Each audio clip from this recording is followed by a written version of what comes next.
Saudara-saudara, ini adalah acara yang diadakan oleh MPR. Dan saya juga adalah anggota DPD dan sekaligus anggota MPR.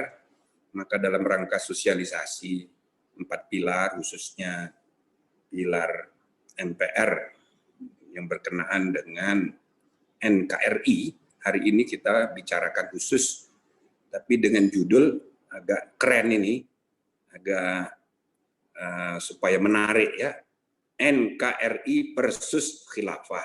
Nah, sebenarnya kedua hal ini, NKRI dan khilafah, itu tidak terlalu tepat, bukanlah dua hal atau sesuatu yang dapat dibanding-bandingkan, apalagi dipertentangkan, karena keduanya tidak apple to apple. Jadi nggak bisa dibanding-bandingin, apalagi dipertentangkan. Cuma dalam praktek, oleh karena banyak sekali yang salah mengerti atau kesalahpahaman, maka judul kuliah ini kita buat seperti pertentangan, NKRI versus khilafah. Ya. Nah, NKRI ini adalah suatu pilihan bentuk. Ini kesepakatan yang diambil sehingga negara kita bisa kita sebut sebagai Darul Ahdi, negara kesepakatan. Kayak kontrak sosial. Kalau ada lagi istilah Jerman yang lebih kolektivis, Gesamteakt, akta persetujuan bersama seluruh rakyat Indonesia. Atau ini merupakan konsensus kebangsaan yang paling tinggi. Dan itu tercermin dalam rumusan 5 sila, Pancasila. Nah, karena itu ini adalah ya Pancasila sebagai identitas kebangsaan dan kenegaraan kita, sehingga NKRI itu sudah final, maka ada adagium, ada semboyan NKRI harga mati. Nah, gitu.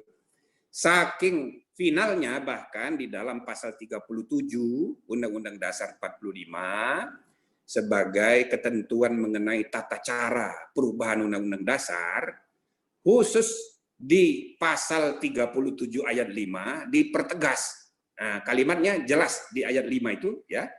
Khusus mengenai bentuk NKRI tidak dapat dilakukan perubahan. Jadi bayangkan, ketentuan mengenai perubahan Undang-Undang Dasar mengatur mengenai NKRI itu tidak boleh diubah, tidak bisa diubah. Gitu. Ya tentu ini kan dalam pasal, bisa saja pasal itu suatu hari diubah pasalnya sebelum mengadakan perubahan NKRI-nya. Tapi dengan adanya pembatasan di pasal 37 ayat 5 itu, jadi kerjanya dua kali sehingga relatif tidak mungkin kita mengadakan perubahan lagi terhadap NKRI. Apalagi NKRI itu saudara-saudara dalam sepanjang sejarah 75 tahun Indonesia merdeka mengalami pasang surut, pernah kita bikin RIS tahun 49, hanya 1 tahun kembali lagi menjadi negara kesatuan ya berdasarkan undang-undang sementara tahun 50 sampai sekarang pokoknya kita tidak mau lagi ada politik yang setback ke belakang, maka ada semboyan NKRI harga mati. Nah, jadi dia mengandung sifat ideologis NKRI itu. Jadi jangan lagi didiskusikan untuk maksud mengubahnya. Ya, ini sudah final. Oleh karena itu, saudara-saudara, kalau kita baca baik-baik sejarah ya, bagaimana pertama dirumuskan, ialah sekitar ya dalam perdebatan di BPUPKI, Badan Usaha Penyelidik Persiapan Kemerdekaan Indonesia yang merancang Undang-Undang Dasar 45, itu salah satu perdebatan yang paling menarik sampai pada pengambilan keputusan ialah sidang tanggal 10 Juli. Jadi pada tanggal 10 Juli itu ya didiskusikan pertama mengenai bentuk negara. Bentuk negara ini saudara-saudara, semula sejak tahun 30-an ada perdebatan di antara the founding leaders. Misalnya Bung Hatta dan kawan-kawan itu mengusulkan negara federal. Tapi Bung Karno dan kawan-kawan itu mengusulkan negara kesatuan. Tapi perdebatannya itu substantif, hangat sejak tahun 30-an. Namun sampai tanggal 10 Juli di sidang BPUPKI tidak lagi ada perdebatan sudah sampai pada kesimpulan, ya udah kita bikin negara kesatuan. Cuma nanti dengan otonomi daerah. Nah, itu tercermin di rumusan pasal 18 Undang-Undang Dasar kita, ya. Dan juga dirumuskan di penjelasan Undang-Undang Dasar 45 yang disusun oleh Supomo dan kawan-kawan tahun berikutnya dan diumumkan bulan Februari 1946. Itu penjelasan undang-undang, sampai penjelasan itu diberlakukan menjadi bagian tidak terpisahkan dengan dekret tahun 59, ya, dekret 5 Juli 59, sehingga penjelasan undang-undang dasar itu bagian yang tidak terpisahkan dari naskah konstitusi kita sampai sekarang. Ya, yang berubah sekarang ini kan hanya lampiran, perubahan 1, 2, 3, dan 4. Naskah aslinya tetap Undang-Undang Dasar per dekret 5 Juli. Khilafah itu dianggap boleh dapat peluang karena kebebasan pendapat.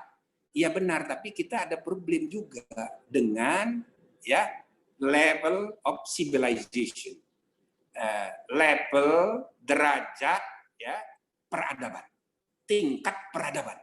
Kalau kita tingkat peradabannya udah tinggi, kadang-kadang yang kita persoalkan di masa lalu nggak perlu dipersoalkan lagi sekarang. Di masa depan yang sekarang dipersoalkan, di masa depan nggak perlu dipersoalkan. Misalnya contoh, orang rakyat nginjek-nginjek putu raja. Loh, kalau di negara kerajaan zaman dulu nginjek-nginjek putu raja, penghinaan itu langsung ditangkap, ya kan? Langsung diadili karena itu menghina raja. Tapi zaman sekarang orang demo lalu nginjek-nginjek putu raja, ya dianggap ya kekanak-kanakan aja itu. Ya, jadi nggak diapa-apain, nggak ditanggapi. Nah, jadi ini soal level of civilization, tingkat peradaban berdemokrasi.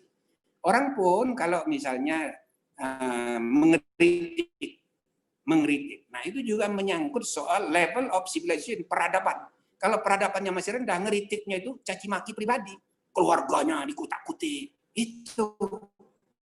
Padahal kalau orang ngeritik dengan cara yang modern, ya kan mestinya jangan pribadi, idenya yang dikritik. Nah, ini juga soal yang kedua. Tapi nanti lama-kelamaan, kalau tingkat peradaban kita sudah tinggi, orang bicara Marxisme, biarin aja. Itu kan soal apa? Soal buku, bacaan buku, soal pendapat pribadi, itu kan nggak mengikat sebagai bangsa dan negara. Orang membicarakan mengenai khilafah, mau Hizbut Tahrir, kayak mau apa, biarin aja. Jadi pada intinya, janganlah pertentangkan lagi antara khilafah dengan NKRI.